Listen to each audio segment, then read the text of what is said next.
Muy buenas noches, bienvenidas y bienvenidos, aunque usted no lo vea. Mi nombre es Jonathan Pérez. Comenzamos.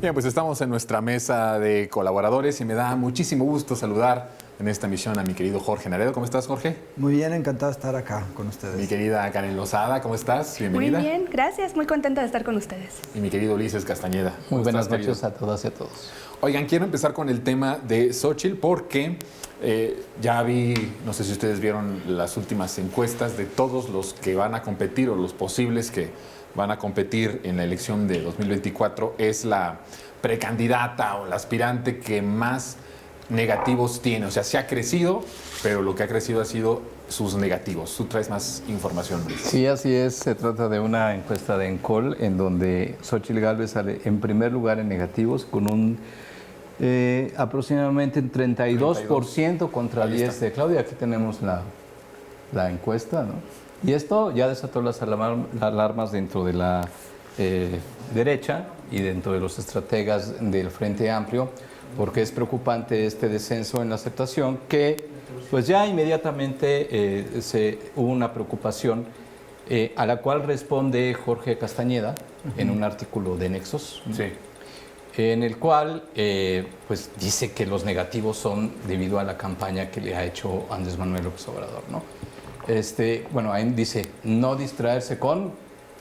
No voy a decir la grosería, yo sé que soy el más grosero de aquí de la mesa generalmente, pero bueno, ahora me lo voy a evitar. Y dice, da este regaño en donde dice que hace falta el acercamiento a los estratos más necesitados, que él utiliza la nomenclatura ahí E, D y C+, en mercadotecnia, que se refiere a los estratos más humildes, por decirlo de alguna manera, ¿no?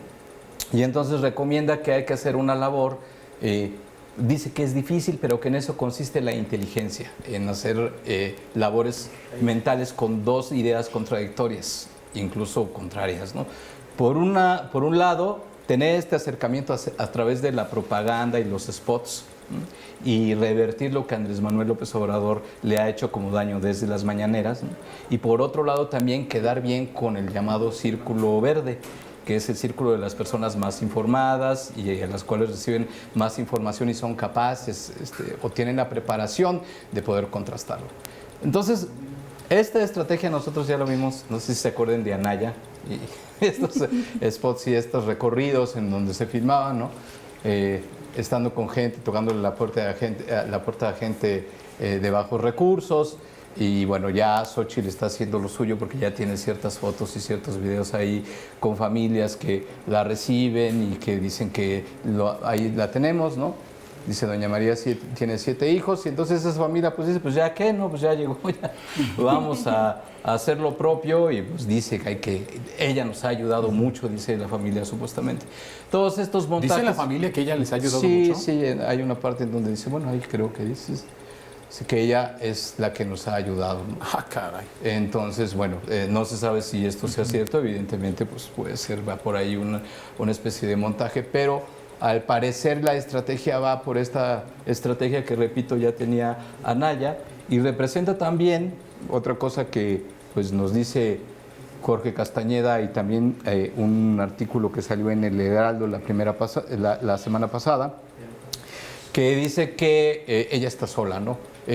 Prácticamente no le está ayudando nadie de manera correcta, lo cual quiere decir que pues, más bien la ven como una decisión unilateral por parte de Claudio X González y cierto sector empresarial, pero no termina de haber este cierre de apoyo concreto y de correcta cohesión que necesita un candidato, ¿no?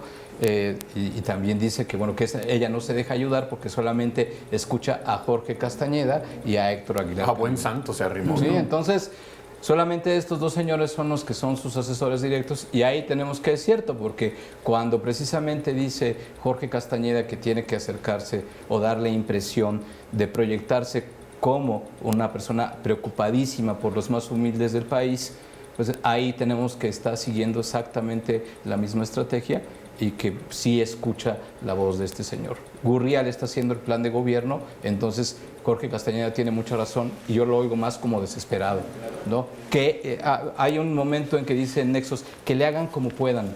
Está queriendo. A mí me llama mucho la atención de lo que escribió Jorge Nexos. Jorge Castañeda. No está Jorge. Es el hecho de ya pedir abiertamente que se compren a los medios locales, nacionales, ¿no? Gastar lo que tenga que ser necesario para comprar los medios locales y nacionales, cosa que creo que ya está sucediendo y lo podemos ver en las mesas de análisis, en la forma incluso tan rabiosa de los periodistas a tratar temas cuando se pone en duda, ¿no?, la credibilidad o la honestidad de Xóchitl Gálvez. Una entrevista que hubo justamente la semana pasada a Víctor Hugo Romo que le hace Pepe Cárdenas, pues prácticamente le quita la palabra de una forma muy grosera. Utiliza palabras de cómo o por qué diablos, le dice Pepe Cárdenas a Víctor Hugo Romo. Está saliendo esta información ahora que Xóchitl es candidata a la presidencia por la oposición. Estamos viendo una operación que ya empezó de cooptar, de comprar a todos los medios, no solo los nacionales, sino los locales. Y sí, en un intento desesperado por una candidatura fallida que yo vuelvo a decir, me parece que va a quedar al nivel de Anaya o incluso por debajo de lo que Anaya logró allá por el año 2018. Pero bueno, vamos con otro tema, Jorge. Tú traes el tema del otro lado, el otro extremo, que es... Contraposición. Exactamente. ¿Cómo va, Claudia? Bueno, Claudia, después de este proceso, que fue un proceso en realidad bien llevado, me parece que fue transparente, pero pues con la cuestión de Marcelo Ebrard, ¿no? Que no quería que el proceso continuara, quería que se repusiera, que no fuera, ¿no? Como da, él pues está siguiendo su vía jurídica dentro del propio Morena, pero lo que está haciendo Claudia a mí me parece pues algo bastante interesante. Una, pues no pela, ¿no?, a Xóchitl Gálvez, porque pues Xóchitl Gálvez, lo que dice Ulises es terrible, ¿no? O sea, como esta forma de utilizar a la gente humilde, ¿no?, en este teatro que hizo también Ricardo Anaya y que no le funcionó. Pues en el caso de Claudia no la pela, pero sí está tratando de abonar a la unidad dentro de Morena o dentro de los propios opositores, dentro de la gente que simpatiza con el proyecto de Andrés Manuel o que tiene dudas, pero que también le está abriendo las puertas. Ha hecho giras, bueno, empezó la gira ayer en domingo en Michoacán, en Morelia, Michoacán. Le iba a empezar en Oaxaca, pero como en Oaxaca iba a estar el presidente, la decidió hacer en Michoacán. Y pues también abona a la unidad. Hay un acuerdo para que la gente, simpatizantes o quienes coincidan con la postura de la Cuarta Transformación se adhieran.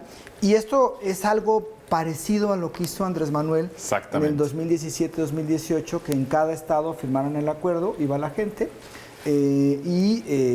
pues abonaba a la pluralidad, porque hay que entender que Morena y sus aliados pues ya son el movimiento hegemónico, ¿no? En unos cuantos años pasaron de ser un partido de recién creado a ser un partido hegemónico, y en eso pues hay como muchas variables que tienen que ver, como por ejemplo la pluralidad y la unidad del grupo. Entonces creo que lo que ha sucedido con el caso de Claudia va bien, se nota que comprende perfectamente que va a ser la candidata, ¿no?, a vencer, y que pues lo que ha hecho la oposición pues simplemente no lo ha afectado. Ahora, también en la oposición hay como un punto, ¿no?, porque ¿a quién debes de criticar en la oposición como opositor electoralmente en el caso de Xóchitl? ¿Al presidente o a Claudia?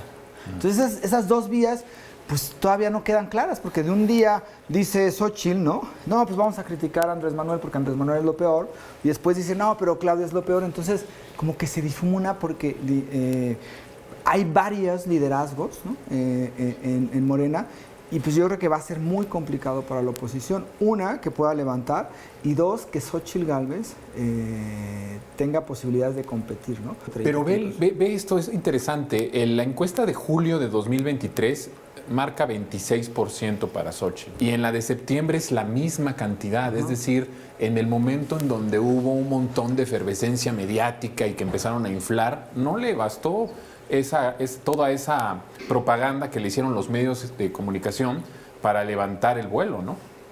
Sí. Y también cómo criticas a alguien con 32% de negativos y Claudia con 10%. O sea, como que Claudia más bien, si intentara meterse con Xochitl, a lo mejor la salpica de los negativos. Mejor dice, mejor me voy tranquila, no es el momento de hablar.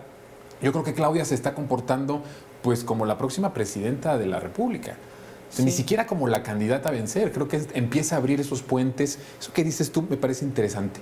Lo que hizo en 2018 el presidente Andrés Manuel. 17, 18, ajá. Sí. Ahora lo está haciendo Claudia porque tenemos el plan C. Y en ese plan C, si no convocamos a todas las clases sociales, a todos, incluso las corrientes de pensamiento ideológico, a que necesitamos blindar y necesitamos profundizar la transformación, creo que va a ser complicado hacerlo. Vamos a ganar, pero no con la contundencia para lograr el plan C, que me parece que es estratégico en el proyecto de Claudia Sheinbaum a partir de 2024. Sí, indudablemente. Creo que todos estamos conformes, los de oposición, los pro AMLO, anti AMLO, todo, que prácticamente la presidencia está ganada, ¿no? Para Morena. O sea, tendría que suceder un hecatombe. El punto es hasta qué punto se puede tener el control del Congreso para ahora sí hacer las modificaciones constitucionales que no se pudieron hacer en este segundo periodo del legislativo con Andrés Manuel. Ese es el punto, ¿no? O sea, y yo creo que esa es la apuesta en la transformación y me parece que ahora como están las cosas hay muy buena perspectiva para que Morena y sus aliados ganen y tengamos este plan C. Es un escenario irrepetible, inmejorable el que tenemos en estos momentos, porque ya hay 5 años de transformación. O sea, ya la gente no va a pensar en votar por un proyecto, por una idea, ¿no? Sino ya está votando por una realidad, por una contundencia de realidad en todos los escenarios, en la parte social, en la parte económica, en donde vamos muy bien. Entonces creo que es un buen escenario para lograr el plan C y solo con esa unidad. Claudia ha dicho, quiero que se organicen por colonias. O sea, quiere movilizar a las colonias, a los municipios, a los estados, y creo que esto tendría que ser si se busca lo que decimos, ¿no? Y aprovechar los logros de Andrés Manuel. O sea, lo del tren que inauguró ayer fue una cosa... Es que es un país que no nos lo imaginábamos hace años, que en el mismo año, en casi el mismo mes, se inauguraran tres trenes, ¿no? Impensable, ¿no? Inimaginable en el México del salinismo neoliberal. Car, tú traes un tema muy interesante porque también empieza un proceso en el Estado de México de la transformación. Muchos retos tiene la maestra Delfina. ¿Cómo viste a su equipo? ¿Cómo ves el proyecto? Le pidió al presidente que se portara cariñoso con el Estado de México porque las necesidades, el atraso, es mucho de lo que se viene arrastrando en el Estado de México. No, sí, de hecho estos días han sido cruciales para las y los mexiquenses.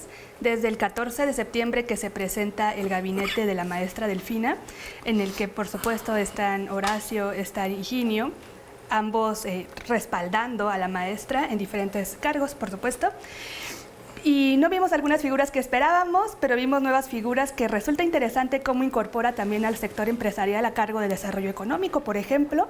Esto quiere decir que la maestra está abierta a tener una relación de lo más amigable con el sector empresarial mexiquense. Y ese fue el primer día que fue crucial para los habitantes de esta entidad. Después, el 15, tenemos la toma de protesta. Creo que fue de los actos más simbólicos que hemos visto en este sexenio, porque ha sido a la única toma de protesta que asiste el presidente López Obrador. Y que rompe el protocolo. De hecho, sí, eso también resulta bastante particular. Asiste el presidente López Obrador, pero también asiste la coordinadora del Movimiento de Transformación, la doctora Claudia, y también se le arropa mucho, se le consiente a Alfredo del Mazo. El mismo presidente López Obrador le da palabras en las que dice, reconozco que estuvo a la altura del gobernador. Ese fue en la mañana un día importante, pero en la noche resultó bastante claro el cómo Alfredo del Mazo le cedió el poder a la maestra Delfina durante el grito. No sé Sí, si la ustedes ceremonia, tuvieron ¿no? la oportunidad de verlo, que Alfredo del Mazo da el grito de independencia y le cede la bandera a la maestra Delfina, aunque ella empezara sus funciones un día después, el 16. Y el 16 ya pues vimos el inicio pleno de un nuevo periodo para el Estado de México. Son 94 años en los que solamente el priismo había estado al frente de esta entidad y que había asumido en una de las peores crisis. Yo creo que es de los estados más maltratados que tenemos en nuestra república. El tema de inseguridad, la percepción de inseguridad es del 90%. O sea, el 90% de los habitantes de esta entidad Muy alto. se sienten inseguros. Y a esto se suma el tema de la movilidad. Gran parte de los asaltos, de los robos, inclusive de los asesinatos son en el transporte público. Un transporte público que no está regulado, un transporte público que está concesionado, y eso yo creo que son los dos principales retos que va a tener la maestra Delfina.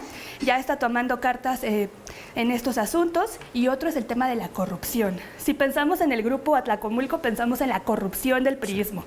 Encaran como ningún otro grupo o agrupación política del priismo la corrupción más rancia que hay a lo interno o que había a lo interno del país o de la administración federal y sobre todo estatal.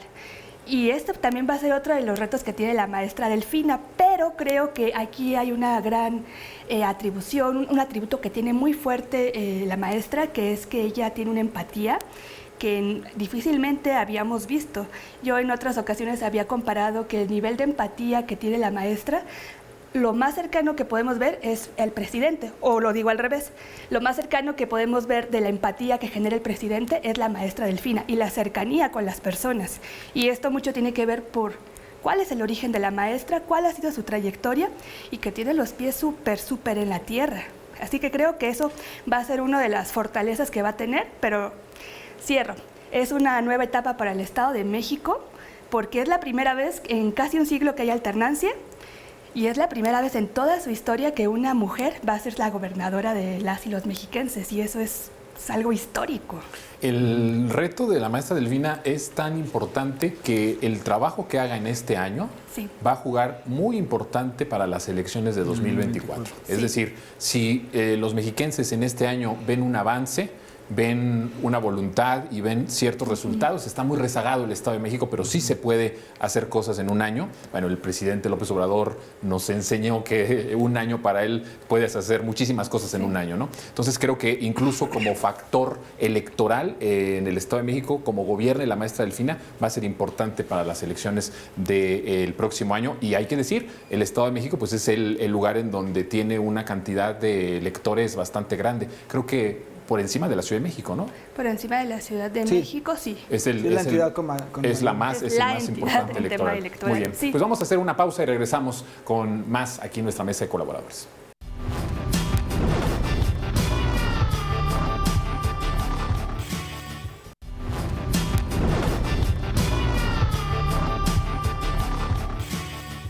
Quisiera que abundáramos un poco más y escuchar, empezando con Jorge, el tema que nos trajo Ulises con respecto a Xóchitl y cómo va su campaña, cómo va este proceso interno que está viviendo.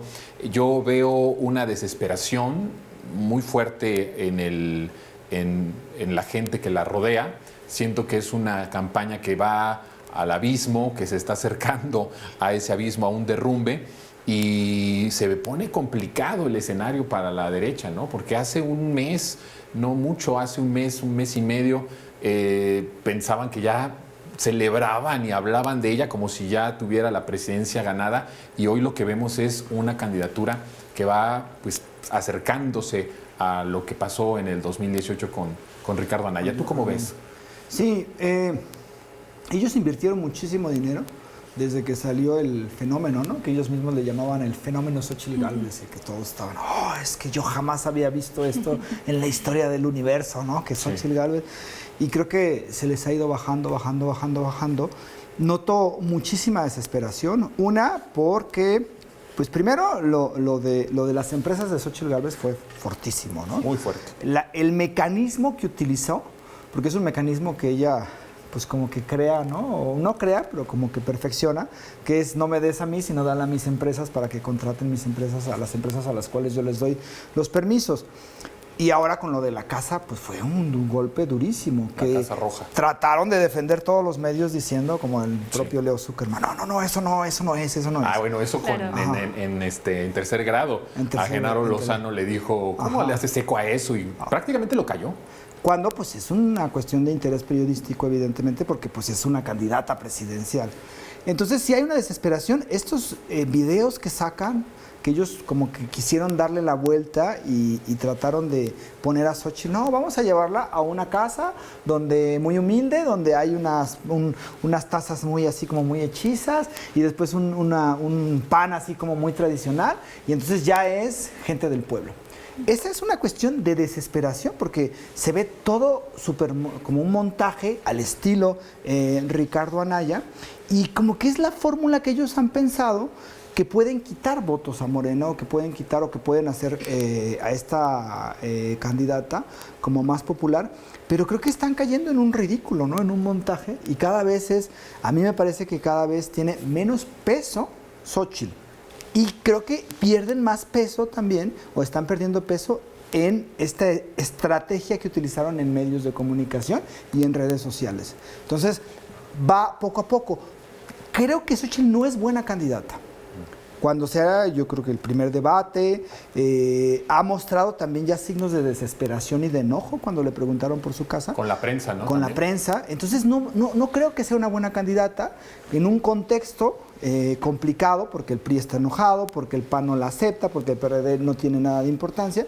Entonces, sí me parece que la oposición se acerca a uno de sus peores fracasos en la historia, ¿no? O sea, esta unión entre PRI, PAN, PRD, me parece que va encaminado a eso.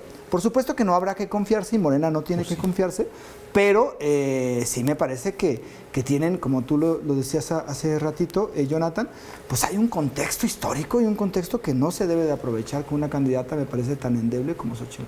A ver, hay una cuestión que me pasó con Xóchitl y que es un síntoma de cómo va al abismo. Al principio, cuando la escuchaba, cuando la veía, me daba un cierto coraje el que fuera tan cínica, ¿no? Sí. Pero ahora ya siento hasta pena ajena. Y es que ese sentimiento es terrible, incluso para sentirlo a una persona opositora es terrible. Sentir pena ajena es terrible, es de los sentimientos más terribles y horrorosos que se pueden sentir por otra persona, pero creo que va encaminado Xóchitl a ese sentimiento. Y por el otro lado, cómo se está mostrando autoritaria Karen, porque quiere callar a la prensa, callar a los que la critican a través de amparos, ¿no? El propio Víctor Hugo Romo dice que tiene en proceso un amparo que no le va a permitir seguir revelando las otras 14 denuncias que dice él tiene documentadas para hablar de la corrupción y el tráfico de influencias de esta señora. Entonces creo que son dos factores muy importantes, que ya da pena a la señora y por otro lado el que sí, de una forma muy autoritaria, con sus amigos del Poder Judicial, tratar de callar a todo aquel que la cuestione o a todo aquel que la cuestione, sí, y le ponga ciertas pruebas o ciertos documentos de presunta corrupción. ¿Cómo ves esto? Es que creo que no es que se esté mostrando autoritaria, sino que realmente se está dando a conocer cómo se mueve Xóchitl Gálvez en su forma más amplia. ¿Qué es ella? Autoritaria siempre ha sido y se ha valido desde hace ya unos años de los recursos legales para intentar hacer las cosas a su manera. Yo no puedo dejar de pensar siempre en el amparo para entrar a la conferencia matutina del presidente y que todo lo utilizaba para lucirse ella, siempre sonriente, siempre amable, siempre contestataria y rebelde. Bueno, ya no la vemos tan sonriente, a mí me parece eso algo a destacar, ya no la vemos con su característica risa cínica que mencionabas justamente, sino que cada vez la vemos más desesperada, más fuera de sí, más enojada y cada vez vemos que tiene que hacer uso del teleprompter, por ejemplo, para poder controlar sus discursos. Sí, ¿viste el video que hizo con el gobernador de Guanajuato? Sí. Sí, O sea, justo. muy mal. El leyendo uno muy mal. estaba leyendo las palabras del otro para no perderse, yo creo, pero me parece un indicador muy claro de que su campaña está en un momento crítico. Esa campaña de la que esperaban que lo salvara del fenómeno Morena, del fenómeno de la transformación, se les cayó en menos de 6 meses. Triste, sí, muy Es triste algo para bastante triste porque ellos esperaban o le apostaron muchísimo dinero a Xóchitl Gálvez y pues no dio una, se está desinflando. Busca atacar al presidente, no lo pela y no le responde el presidente porque ella misma se amparó para que no se le respondiera. Busca atacar a la doctora Claudia. Claudia, creo que es la estrategia correcta. Ni la voltea a ver. Ni por su nombre le dice. Ni por su nombre le dice, ni siquiera la personaliza, sino que habla de la oposición y ya, ahí se acabó. Creo que si en dado caso existiese algo interesante desde la oposición, en el 24 no va a ser por el frente de PRI, PAN, PRD, que está en una crisis muy profunda. Y ojo, no hay que olvidarlo del Estado de México que mencionaba hace unos minutos. Se va a perder una entidad importantísima para el manejo electoral, el manejo territorial. Ya no va a tener nada el PRI, el PRD pues ya es la sombra de la sombra de la sombra de la sombra, y el PAN pues está en una crisis con los grupos que están enfrentándose. Creo que si va a haber algo interesante del lado de la oposición no va a ser por esta Xóchitl, sino por lo que arroje en los próximos meses Movimiento Ciudadano, si es que sí se anima a pintarse el panorama como se están acomodando las cosas. Pero bueno, ese es otro tema que creo que vamos a platicar pero creo que sí es un tema interesante, cómo entra ahí el factor de Movimiento Ciudadano. Pero a ver, Ulises, ¿qué más apuntas con respecto a Xóchitl y estos escándalos terribles que ha tenido en estos últimos días? Sí, bueno, primero quería corregir algo que dije porque es el círculo rojo, le llaman a este círculo que supuestamente es el electorado más informado y que tiene más oportunidad de debatir, y es el círculo verde al que se tiene que dirigir Xóchitl, ahora más jugando con los dos, y que es de las personas que tienen que sobrevivir y que a duras penas tienen tiempo para fijarse precisamente en estas cosas, que no sea a través de las mañaneras, ¿no? Que es la preocupación. Claro. Bueno, por otro lado es importante lo que dices de Movimiento Ciudadano, porque si vimos ahí en la encuesta en donde Xóchitl permanece en un, creo que 26% muy estable, pero por abajo peligrosamente hay un incremento de Samuel García subiendo, lo cual explica por qué están tan enojados ahí en la oposición y ahora ya ven a Movimiento Ciudadano más bien como una especie de Hoy le dieron un trancazo en Reforma. Sí, y están diciendo que los está persiguiendo políticamente, es decir, temen que Samuel García llegue, y ya en el momento, si así está creciendo de esa forma, imagínense en el momento en que ya si lo delegan, si lo autorizan, si lo ungen como el candidato, pues quién sabe qué podría pasar y si nos anda mandando al tercer lugar a Xóchitl Gálvez. Ese es el factor Movimiento Ciudadano. Y ya si Ebrard en alguna especie de movimiento terminara ahí, pues imagínense, sería una cuestión desastrosa. Es decir, Movimiento Ciudadano es una papa caliente ahorita para la oposición y es un riesgo flotante con el cual se están enfrentando, y por eso están dándole a Samuel con todo desde ese Congreso que no tiene controlado ahí en Nuevo León, ¿no? Acusándolo de amenazas y diciéndole, si tú te atreves a ir por la candidatura, te vamos a sacar todas las corruptelas y si no te las vamos a inventar, ¿no? Entonces está muy difícil la situación de la oposición en este momento. Y quería un minutito para apuntar lo de la maestra. Tiene un gran reto porque le van a hacer lo mismito que Andrés Manuel con todo el país. Claro. Ahora va a resultar que todo el desastre que dejaron violencia, ya no existe y se va a resetear y se va a fundar el Estado de México en el 2023 y todo eso cuando se recrudezca toda esta serie de problemáticas tan profundas, se las van a atribuir al gobierno de ella, le van a decir que no se fije en el pasado, que eso es un pretexto y que ella tiene que actuar. Sí, porque los medios eran muy buenos porque llevaban mucho dinero es una tradición priista del Estado de México, ¿no? Claro. Pagar cantidades, pero grandes, a los medios locales y nacionales, sobre todo, y de los electrónicos, es decir, en la radio y en la televisión, o sea, no solamente la prensa escrita o los portales.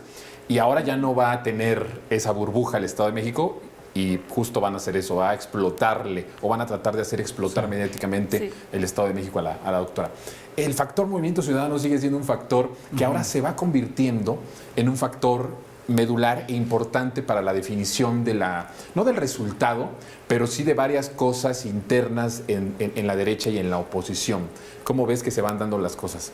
Sí, me parece que la postura, porque Movimiento Ciudadano también está un poco roto, ¿no? Más bien roto completo con el grupo de Enrique Alfaro, que quería una alianza con el PRI, PAN, PRD, y Dante Delgado, que dijo vamos a ir solos. Entonces sí me parece que es un factor que afecta no tanto a Morena, sino que afecta a la oposición, porque le va a restar. O sea, Samuel García, hay que recordar, Samuel García no tenía posibilidades prácticamente de ganar en Nuevo León y terminó ganando. Sí. Entonces yo creo que sí le va a afectar mucho a Xóchitl, y se nota que están enojadísimos. Como bien decías, la portada hoy del diario Reforma, donde le pega directamente, sí, muy colérica a Dante Delgado. Y la editorial, ¿no? Esta creo que se llama Bartolomé, diciendo que no, Morena y MS son lo mismo. O sea, sacando desde adentro, desde todo el enojo, pues evidencia que están muy, muy enojados en la oposición, sí, porque MS no aceptó, porque van a ir divididos y porque un candidato, como podría ser Samuel, o en un posible caso, Ebrard, pero no creo, más bien pienso que va a ser Samuel, evidenciaría a Xóchitl. O sea, porque hay gente que no coincide con Xóchitl como parte de la oposición. Gente que dice, estamos en contra de Andrés Manuel, pero no vamos a votar por Xóchitl. Entonces ahí divide todavía más el voto y evidencia la incapacidad que me parece está mostrando y va a seguir mostrando Xóchitl Gálvez. 30 segundos, ya. 30 segundos, Karen, a ver. Sí, creo que es importante que Samuel esté dentro del juego político, porque Samuel, no hay que olvidar que ha sido de los más disciplinados, de los gobernadores de oposición más disciplinados al presidente y a todas las políticas de la transformación. Así que el que esté en el juego y el que pudiese estar en una boleta le va a perjudicar sin lugar a dudas a Xóchitl, y le puede beneficiar en el tema de algunos acuerdos políticos al movimiento de la transformación. Pensando en las cámaras. Pensando en las cámaras, claro. Ya dijo Juan Zavala, el secretario general de Movimiento Ciudadano, que lo que pasa es que los acusa a Alito Moreno de que le están haciendo el huevo sucio a Moreno, sí. Y él dice, ¿cómo se atreven a reclamarnos eso y a invitarnos a participar en sus circos si están golpeando y golpeando al gobernador de Nuevo León, ¿no? Sí, no, es una tontería, es una tontería eso. Sí, muy contradictoria la invitación, y por otro lado estarse fregando a Samuel en Nuevo León. Pues el tiempo se nos terminó de nuestra mesa. Agradezco enormemente, mi querida Karen, que haya estado con nosotros. Muchas gracias. Gracias, Jorge. Encantado de estar aquí. Gracias, Ulises. Bueno, pues nosotros vamos a una pausa y al volver tenemos mesa de periodistas.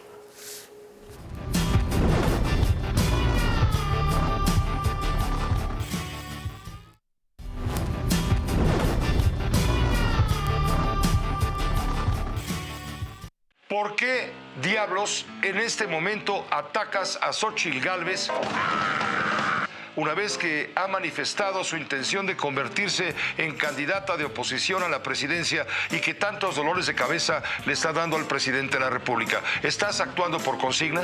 Es en los tiempos de Víctor Hugo Romo cuando se construye esta casa. Yo solo compré. Cuando ella era delegada, autoriza esta construcción. Pues estoy segura que si me tiran mi casa, millones de mexicanos me van a abrir la suya. Estamos la casa a Xóchitl Gálvez. ¡Ya nos exhibiste!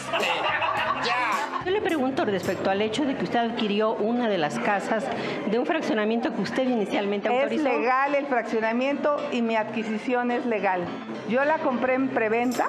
En preventa costaba 15 millones de pesos y pues ella lo compró a 8,900, un descuentazo de casi más del 40%.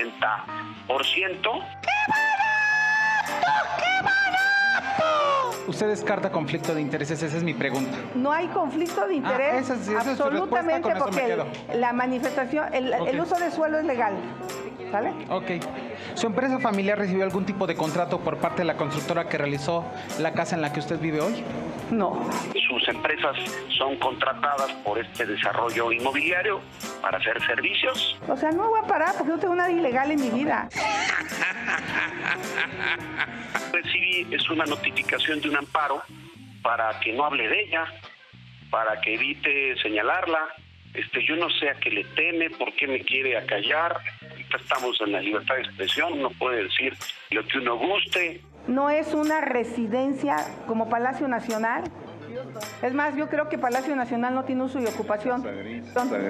La Casa Gris de Houston. O sea, yo abracó a Xóchitl Gálvez en 2015 siendo candidata a la jefatura de delegación Miguel Hidalgo. La ley sí es la ley para mí. Queriendo demoler el departamento que había rentado el candidato opositor y diciendo que era ilegal y que había un piso ilegal y demostrando pruebas. Y ella prometió que iba a demoler el penthouse ilegal, así le llamaba, en la Escandón.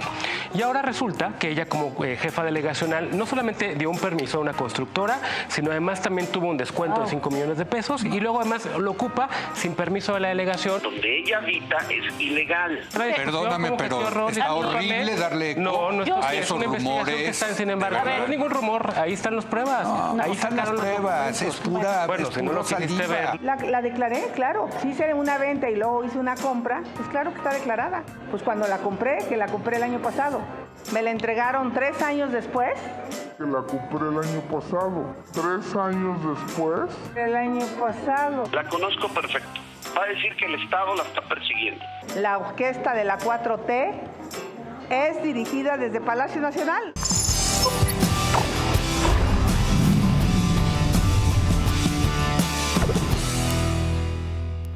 Oigan, estoy muy contento de tener esta mesa de periodistas con dos grandes amigos muy queridos y saludo a Jesús Pérez Gaona. ¿Cómo estás, Jesús? Muy bien, Jonathan, aquí, con amistades en común. Y a mi querido Braulio Luna. ¿Cómo estás, Braulio? Muy bien, Jonathan, Jesús, qué gusto estar con ustedes. Oigan, vamos a hablar pues varios temas, pero yo quiero empezar por Xóchitl, por la Casa Roja, por cómo se está hundiendo Xóchitl, por la manera como los medios la protegen, la defienden. Vimos 2 ejemplos en el corto. Y también de la manera tan burda, tan desagradable de armar, ¿no?, una campaña en donde la persona ni siquiera se acuerda de que a quién está recibiendo, ¿no? Dices, ¿cómo se llama? Y le tuvo que decir la... Sí. ¿Claudia? Digo, Xóchitl. Xóchitl, entonces ahí se ve cómo está todo muy armado. Decía yo al inicio del programa que la campaña de Xóchitl al principio me daba como un poco de coraje por el cinismo, pero ya en estos momentos me está dando como pena ajena. Entonces, ¿cómo lo ven, Braulio? Pues yo me gustaría empezar diciendo que si alguien los defiende como los medios defienden a Xóchitl Gálvez, definitivamente ahí es. Eso es a lo que todos aspiramos en nuestras relaciones interpersonales. Porque veíamos ahorita en la nota cómo Pepe Cárdenas, ¿no?, defiende a Xóchitl y dice, estás actuando por consigna. ¿Cómo diablos? Le dice. Y después, en tercer grado, que en teoría es una mesa de análisis con periodistas de alto nivel, se enojan porque Genaro Lozano pone sobre la mesa el tema de una virtual candidata a la presidencia que vive en una construcción irregular en la Ciudad de México, donde uno de los grandes problemas de la ciudad en temas de corrupción es justamente la corrupción inmobiliaria. Si eso no es un tema de interés público para llevar a una mesa de periodistas, yo no sé qué lo es. De verdad pegan el grito en el cielo diciendo que cómo se hace caso a rumores, cuando muchos de ellos han caído muchas veces, al menos en los últimos 5 años, en difundir mentiras falsas, en difundir trascendidos como si fueran hechos, y después ni siquiera una fe de ratas, una disculpa, nada. Ellos sí hacen comunicación, que no periodismo, a partir de los rumores, y ahora intentan deslegitimar una investigación muy buena de Daniela Barragán, sin embargo, que está completamente sustentada. Entonces, yo creo que sí, los medios de comunicación son uno de los actores políticos más importantes en la campaña y en la construcción del personaje de la candidata priista Xóchitl Gálvez. Yo no había visto una defensa de esta forma tan romántica, tan apasionada, ¿no? Porque Pepe Cárdenas estaba muy apasionado en el momento en que le grita, claro, ¿cómo? ¿Por qué diablos lo estás haciendo, no? No lo había visto. Bueno, ni siquiera con Enrique Peña Nieto vi algo similar. Incluso hablando de tercer grado, hay que acordarnos en ese programa en donde fueron los candidatos fue Peña Nieto, y me parece que fue Denise la que le empieza a decir, pero ¿cuál es ese nuevo PRI? ¿No? Y él empieza a describir a todo el nuevo PRI que hoy ya está todos detenidos o prófugos en la cárcel, ¿no? Pero no, por eso te digo, no había visto yo una defensa tan apasionada de los medios a un ente político, en este caso a Xóchitl. ¿Cómo ves? Pues, ¿quién no va a sentir pasión por su cartera, no? O sea, ¿cómo no vas a defender tu cartera? Pepe Cárdenas se tocaba aquí cuando defendía a Xochitl Gálvez, y ay, mi cuenta, veo menos ceros. Yo veo dos cosas importantes en esto. La primera es que es increíble cómo Xochitl Gálvez insiste en elevar, digamos, el nivel de sus interlocutores, y ahorita se ha degradado al grado de estar discutiendo con un exdelegado.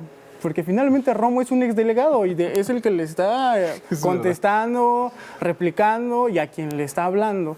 Y ahí la campaña mediática detrás de Xochitl fracasando. Y la segunda es que no me imagino que alguien se hubiera ideado operación Boomerang, porque todo lo que diga en su defensa Xochitl Gálvez es básicamente una respuesta de lo que ella denunciaba de la casa gris del hijo del presidente, ¿no? Todo lo que diga que es privado, que el dinero no es tan escandaloso, la cantidad de la casa, que la construcción no es irregular, que ella era jefa de gobierno y no utilizó sus contactos, todo lo que diga en su defensa. Jefa delegacional, es algo que pudo haber dicho el hijo del presidente para cualquiera de los cuestionamientos que se le hizo. Es una operación Boomerang en contra de Xochitl, que ella es una de las autoras, lo tomó como un objetivo personal, la denuncia, creó esta casa del ego, no sé si la recuerdan que la presentó, y todo lo que pueda decir a su favor Xochitl para defenderse en este caso, realmente le impacta por lo que denunciaba apenas hace año y medio. Y en eso me parece increíble que la campaña mediática no haya visto eso. De hecho, la historia misma que presenta la Casa Roja, con actores, estábamos hablando ahorita, como Mariana Gómez del Campo, exnovia de Jorge Romero, líder del cártel inmobiliario en la Ciudad de México, a quien le vende Xochitl Gálvez la propiedad, y el monto que involucra una propiedad de esto en San Miguel Hidalgo, una de las alcaldías del cártel inmobiliario. Toda la historia, creo que nadie se lo hubiera imaginado, ni un gran guionista, ni un gran tuitero en un copy, pone esto en un tuit, se le hubiera ocurrido. Sí. Esto solamente es real y ocurrió y es muy gracioso. Solo hay que hacer una aclaración. Lo de la Casa Gris y lo de la Casa Roja dista mucho, ¿no? Claro. No tiene nada que ver, ¿no? Lo de la Casa Gris no... La conexión es Xochitl. El factor en común. Es la parte, sí. Ahora, la intención de Xochitl de que nadie hable de estas cosas. O sea, se están parando contra todos para que nadie hable, nadie la toque, también en un talante autoritario, ¿no? Y además dice, es algo como privado. Pero pues por supuesto es privado, pero de una persona que aspira a ser la presidenta de la República. Por supuesto que es un tema de conversación en los medios y de conversación en la política, ¿no? Y también yo pondría en tela de juicio, si es privado, una compraventa de una casa, me parece que sí es una operación privada, pero si se hace entre dos servidoras públicas, creo que ya es un tema de interés público. Al menos periodístico, sí, claro, tiene un gran peso, ¿no? Sí, claro. Y también algo que iba a comentar es que creo que es muy limitada la candidata priista Xochitl Gálvez, porque como dice una cosa, hace la otra. Dice que la ley es la ley, pero vive en una construcción irregular. Dice que el presidente es autoritario y que está poniéndole un bozal en la boca a los periodistas que le intentan criticar. Y ella se ampara para que no hablen de temas de interés público. Dice que está con las madres buscadoras, pero hace coordinador de seguridad a Francisco Javier García Cabeza de Vaca, el exgobernador de Tamaulipas, que hace un par de semanas se difundió, gracias a una investigación de Marta Oliva López, me parece, que se encontró un campo de exterminio en un terreno de su propiedad. Un campo de exterminio, que no es únicamente una fosa común, es un lugar donde también hay estos lugares denominados como cocinas clandestinas, que es donde literalmente desaparecen a las personas. Y de la cuestión de las cifras de desaparecidos en el sexenio de Cabeza de Vaca en Tamaulipas son escandalosas, ¿eh? Sí, así es. O sea, nada más es eso. Sí, esa parte de lo limitada, de lo contradictorio, es uno de los puntos que, ¿cómo se explica, Jesús, que no se haya dado cuenta todos los que están, o los que crearon esta campaña, que no se hayan dado cuenta de la limitación intelectual que tiene Xochitl y también de la limitación en cuestión de honestidad? Esos dos factores, teniendo ejemplos que muestran que va directo al fracaso estos factores y se unen, esas dos limitantes, ¿cómo no lo advirtieron? ¿Por qué se empeñaron en que fuera Xochitl? pero ¿quién más? Santiago Krill, con el gran carisma. O sea, estamos viendo el surcido de una campaña fracasada que tampoco tenía mucho de dónde jalar, ¿no? O sea, al final la imponen porque pues, tenías a Cabeza de Vaca, tenías a Mancera, tenías a Santiago Krill, tenías a un intelectual profundo de la vieja izquierda como Enrique de la Madrid. Pues no había por dónde ir.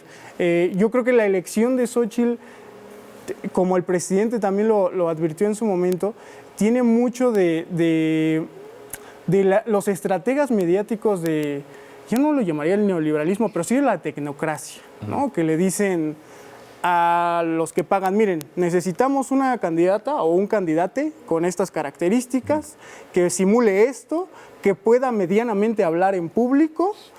Por eso descartaron a Margarita Zavala, y que no tenga tantos negativos. Ahora hasta en eso fracasaron. Sí. Me imagino que vieron la última encuesta. Es la que más negativos tiene de todos los aspirantes. ¿No?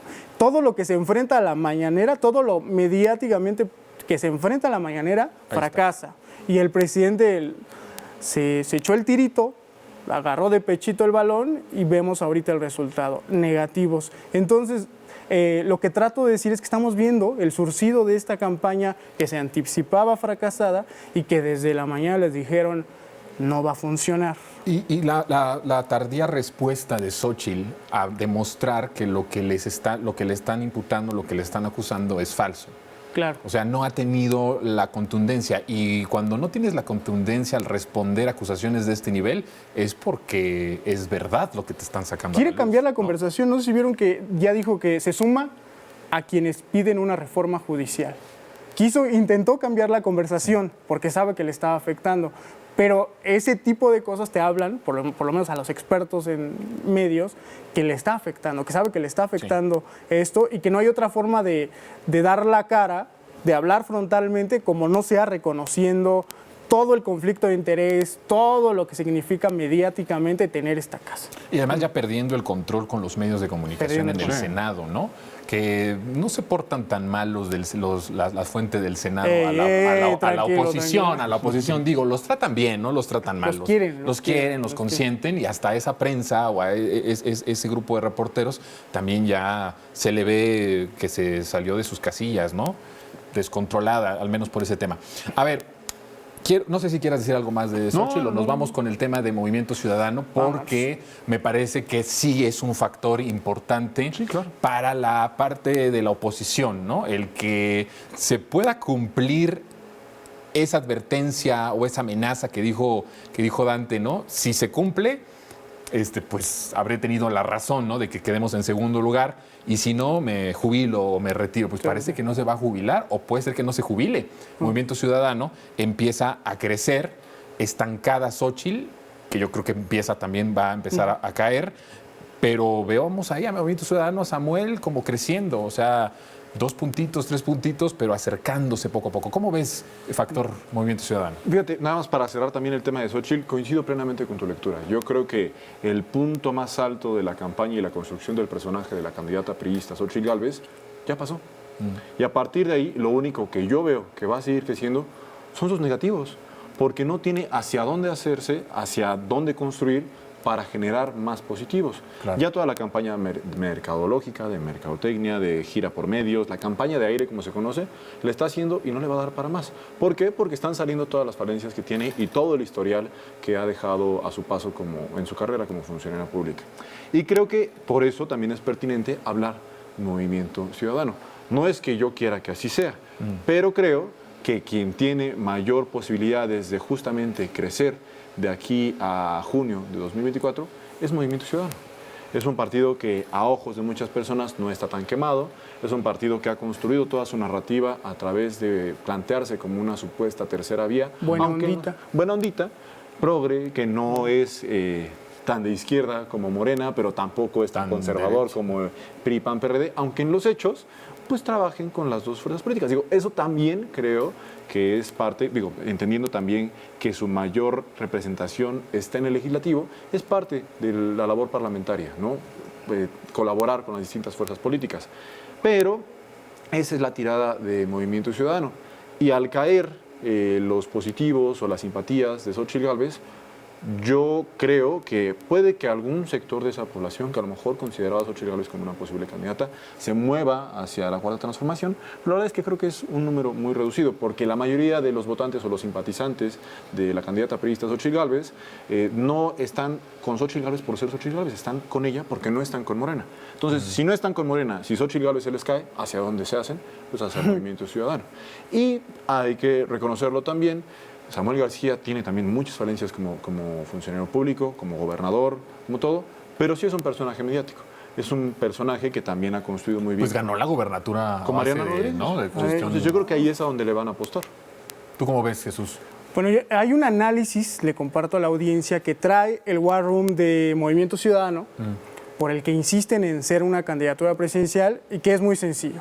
De las 20 y tantas gobernaturas que se disputaron en todo este sexenio, donde se estableció un bipartidismo, el Frente contra la 4T, el Frente creció. En votos no alcanzó a ganar, bueno, tenemos la muestra del mapa de los partidos en el país, 23 gubernaturas para la 4T, pero donde hubo una tercera opción, ¿a quién se robó votantes esa tercera opción? Fue al Frente. Entonces, el análisis que traen en MC es que están aterrorizados en el Frente porque saben que quizá no tengan, bueno, ellos dicen, el mejor escenario es como Campeche, donde el candidato Alito Moreno Cárdenas en su estado quedó en tercer lugar, ojo, quedó en tercer lugar, detrás del primer lugar Laida Sansores y del segundo Movimiento Ciudadano, Eliseo no sé qué. A eso le está apostando Movimiento Ciudadano y saben que en el Frente, por eso primero de una bonita manera, ay, vente con nosotros, somos chidos, somos el PRI, joven y revolucionario. Y ahorita ya con abiertas amenazas de, si no vienes, tú vas a ser el Esquirol y vas a ser el culpable y te vamos a sacar todas tus corruptelas. Marco Cortés llegó a ir a Jalisco a decir que gracias al gobierno de MC, Enrique Alfaro, creció el cártel Jalisco Nueva Generación. Llegó a decir eso, ¿no? Así con esa amenaza. Porque saben que si hay una tercera opción, sea quien sea, póngale el nombre que quieran, Samuel, Alfaro, Dante, Kenia o Ebrard, Indira Kempis, Pati Mercado, la que sea, saben que les va a robar votantes. Y el único que va a afectar es a Xóchitl Gálvez. O sea, me gusta eso de la candidata priista Xóchitl Gálvez. Sí. Compartiendo de este análisis que tiene... Es muy provocador, Braulio. Sí. No, pues, me hubiera sentado allá, partiendo sí, es verdad, sí, es la priista, pues sí. Partiendo de este análisis, en MC saben que todo lo que puedan conseguir en estos meses de negociación, de políticos que se acerquen, de personas que dejen a Xóchitl, de personas que dejen de escuchar a Claudio, puede ser para ellos ganancia en todos los sentidos. Entonces, en síntesis, tener 3 candidatos presidenciales con uno de Movimiento Ciudadano solo afectaría al Frente Amplio, y eso solo son buenas noticias para la 4T. A eso voy. Para ir cerrando, se nos está terminando el tiempo, pero quiero escuchar, más allá de lo que también quieras decir, Braulio, claro. Pero el punto de qué tanto puede beneficiar a Morena, no tanto en la parte electoral, que desde luego tendrá alguna cuestión, pero en la cuestión más allá de cuando se haga el Congreso. Okay. De cuando ya se instale el Congreso, de que los votos que puedan faltarle a Morena para las grandes reformas constitucionales sea a través de Movimiento Ciudadano, o no ven que tenga algo que ver. Yo honestamente lo veo complicado porque también parte de la construcción de su personaje, del personaje Movimiento Ciudadano como partido político, ha sido con el PRI ni a la esquina y con Morena tampoco. Okay. Entonces creo que sería complicado, aunque bueno, en los hechos creo que también muchas veces les gana el pragmatismo. Algo que quería comentar era que sí, Movimiento Ciudadano se plantea como una tercera vía, pero basta ver cuál va a ser el movimiento cuando la candidata priista Xóchitl Gálvez deje el Senado de la República, porque hoy sigue siendo senadora por el PAN, y hago énfasis en los partidos políticos. Cuando ella, la senadora del PAN, deje el Senado para ser candidata del PRI y del PRD, quien va a asumir su suplente es de MC. ¿Cuál tercera vía? Laura Ballesteros es la suplente de Xóchitl Gálvez y va a llegar al Senado por esa suplencia. Cuando Xóchitl se vaya, va a subir. La cuestión es, bueno, ¿a dónde se va a ir? ¿A la bancada de MC o a la bancada del PAN? Que para pronto, en términos prácticos, son lo mismo. No son una tercera vía, es únicamente una máscara diferente, un color diferente, una casaca diferente, pero finalmente representan exactamente lo mismo. Solamente que con hashtags, con alitas, con campañas mediáticas a lo mejor más buena ondita, más para jóvenes, exacto, más pegajosas, con muy mercadológicas, sí. Pero en los hechos son exactamente lo mismo. Laura Ballesteros es también militante del movimiento chilango, como lo han denominado, que es la representación del Movimiento Ciudadano aquí en la Ciudad de México. Entonces no hay posibilidad de que esa supuesta tercera vía cierre filas con Morena en la hora de votar las reformas. Yo creo que más pragmáticos que MC es el PRI. No hay acuerdo entonces de Dante con Morena. No creo. No le está jugando como acusa el PAN de ser esquiroles, de hacerle el juego al presidente. Los que sabemos, tenemos la fuente política, sabemos que Dante no tiene un diálogo directo con Andrés Manuel, pero aspira a tragarse al PRI. Eso es lo que aspira Dante, tragarse al PRI. De hecho, ya lo hizo en el Senado. En el Senado se convirtieron en la tercera fuerza, ¿no? Detrás del PAN y Morena, y eso es lo que está aspirando en 2024. De nuevo, les traigo el escenario de Campeche en 2021, fue 2021 la elección. Eso es lo que aspiran ellos, tienen el sueño de quedar por lejos en el segundo lugar, dejando atrás a todas las fuerzas. Sí. Y creo que los votos en 2024 se van a conseguir de todas las bancadas. No dudo que haya en MC quien quiera negociar con Morena, pero creo que el partido más pragmático para negociar esos votos siempre será el PRI. Entonces no hay de otro. ¿Puedo decir algo muy breve sobre el tema de Laura Ballesteros? Es militante de MC, suplente del PAN, fue funcionaria del PRI, fue diputada, candidata a la Miguel Hidalgo incluso por el PAN, diputada del PRI, ha estado en absolutamente todos los lugares, porque de eso está hecho un Movimiento Ciudadano. Evidentemente también tienen cuadros propios que han ido formando ahí de poco, pero representan exactamente lo mismo. Eso es Movimiento Ciudadano. Pero muy interesante también esta parte que dices, Braulio, y la otra de que Movimiento Ciudadano, al quedar en segundo lugar, aunque quede muy lejos, o sea, el escenario 2018, ¿no? El segundo lugar, no sabías cuál era el segundo y el tercero entre Mid y Anaya, pero era monstruosa la cantidad arriba, Andrés Manuel. Creo que va a ser más o menos así el escenario, pero incluso si se quedaran así y Movimiento por un punto, 2 puntos, quedara arriba del frente, legitimaría a Movimiento Ciudadano como la oposición en los próximos 6 años. Claro. Y descalificaría y, destruiría, ¿no? al frente y a las aspiraciones de PRI y PAN, ¿no? Es cuando uno entiende a algunos MCistas que se sientan a la mesa con Claudio X González y le dicen, no, tú aquí no, tú te sientas atrás de Marco, atrás de Alito y atrás de Jesús Zambrano. Pues dices, soy MC, ¿no? Yo iba más adelante que todos estos tipos. Claro. Bueno, pues estaremos viendo cómo se va acomodando en estos próximos meses. Te agradezco, Braulio. Gracias. Gracias, Jesús. Jonathan. Braulio, un gusto. El tiempo se nos terminó. Tenemos una cita el sábado en Lo Más Absurdo en los Medios a las 16:30 y los vuelvo a ver aquí el lunes a las 10. Mi nombre es Jonathan Pérez. Pásela bien.